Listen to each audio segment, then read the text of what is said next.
우리가 보면은 박정희 대통령 시절에 굉장히 우리는 성공적인 그 승리자의 신화를 가지고 있습니다. 한강의 기적을 만들었습니다.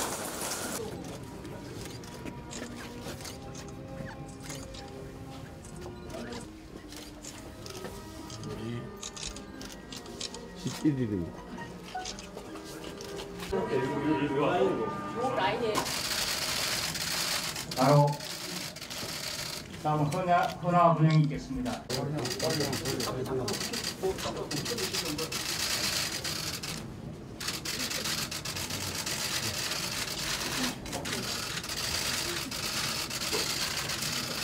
중령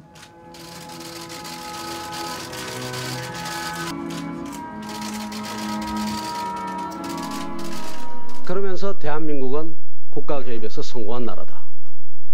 박정희 대통령 시절부터 특히 이제 그때의 근대화, 그 다음에 산업 정책들 이야기가 나옵니다. 이 부분에 있어서 저는 의문이 좀 있습니다. 결국은 그렇다는 이야기는 박정희 대통령 시절의 그 산업 정책과 그것이 한국이 성장하는 데 절대적인 기여를 했다라고 지금 이야기를 하고 있는 겁니다. 일부분에서 저는 어떤 의문을 가지는가 하면 이런 의문을 가집니다.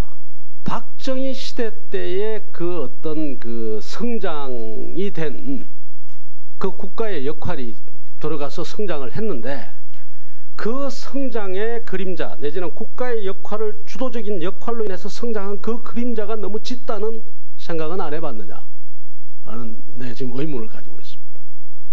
그림자가 굉장히 짙죠. 지금 짙습니다. 어떻게 짙느냐 우리 한번 따져보죠. 박정희 대통령의 국가의 역할은 크게 두 가지. 하나는 뭔가 하면은 소위 권위주의입니다. 권위주의고 독재, 권위주의입니다. 국가가 뭘 해줬는가 하면은 사회적인 갈등을 국가가 관리해 줬습니다. 그죠? 임금이 작다고 데모하는 사람 국가가 눌러줬습니다. 농촌 못 살게 하고 고가가 날아서 못 살겠다는 농민들 국가가 눌러줬어요. 진압해 줬습니다. 분배에 관한 요거 좀 진압해 줬죠. 노동자들 전부 국가가 진압해 줬습니다. 학생 데모 국가가 진압해 줬습니다. 사회가 조용하죠. 총칼 앞세워서 진압해 줬으니까. 그 다음에 두 번째는 기업들에게 리스크 해칭을 해줬습니다.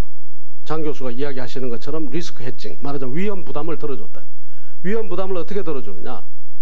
정부가 갖가지 특혜를 제공하면서 기업들에게 이리 가라 저리 가라 하고 그 기업이 잘못된 경우는 또다시 다른 특혜를 주면서 그 기업이 사업을 계속하고 투자를 할 수 있도록 국가가 보정을 해줬습니다.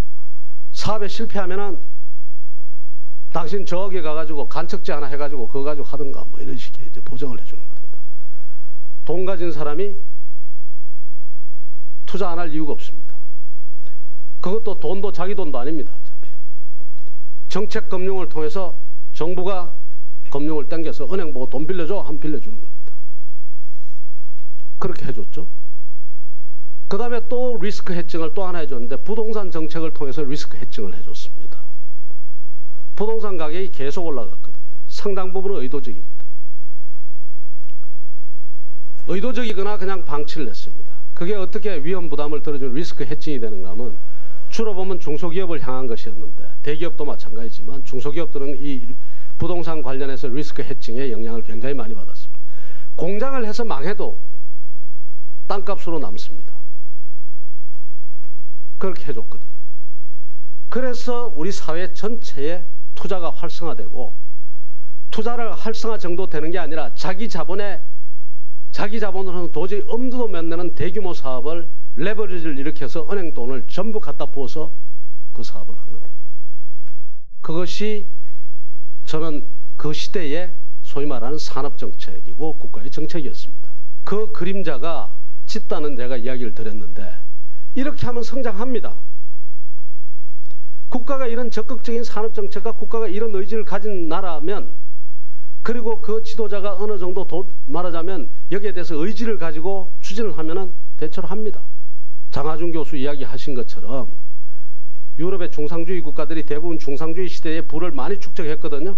중상주의 정책이라는 것이 국가가 개입해서 수출을 장려하고 그 다음에 완제품 수입을 억제를 하고 그렇게 하면서 부를 축적했던 그 과정인데 대부분의 유럽 국가들이 중상주의 때 상당히 많은 성장을 했습니다. 문제는 뭔가 하면 그 성장 이후입니다. 이후에 문제가 생겼거든요. 우리도 어떤 문제가 생겼습니까? 박정희의 리더십이나 박정희의 산업정책의 리더십은 오로지 박정희라는 그 권위주의적인 지도자가 존재할 때만 성립될 수 있는 거였어요. 모든 것이 그 권위주의적인 지도자 한 사람을 위해서 모든 사람이 꼼짝 못하고 있으니까 됐던 겁니다. 딱 가서 암살당하고 사라지고 나니까 사회 곳곳에서 다시 분출하는 겁니다. 막 갈등이 억압됐던 욕구나 이런 것들이 분출하면서 우리 사회를 하루아침에 그냥 이렇게 또다시 권위주의 정권이 돌아서 그걸 진압하고 있어야 겨우 멈췄습니다. 뿐만 아니라 기업들에게 줬던 여러 가지의 특혜나 아니면 그 리스크 해칭은 상당히 많은 부분 국가의 신뢰를 추락시켰습니다. 그렇죠? 국가의 신뢰를 추락시켰단 말이에요. 국가라는 게 신뢰가 있어야 되는데 정경, 유착, 부정, 부패 해가지고 관료사회 요즘도요 사람들이 제가 김병준 이야기하면 김병준 어디 돈 좀 어디 숨겨놨지 틀림없이 틀림없이 있을 거다. 돈이 없거나 어디 숨겨놓은 게 없다는 사실에 대해서 심지어 우리 친척들도 잘 안 믿습니다. 이런 불신이 우리 사회에 있습니다. 이런 불신이요.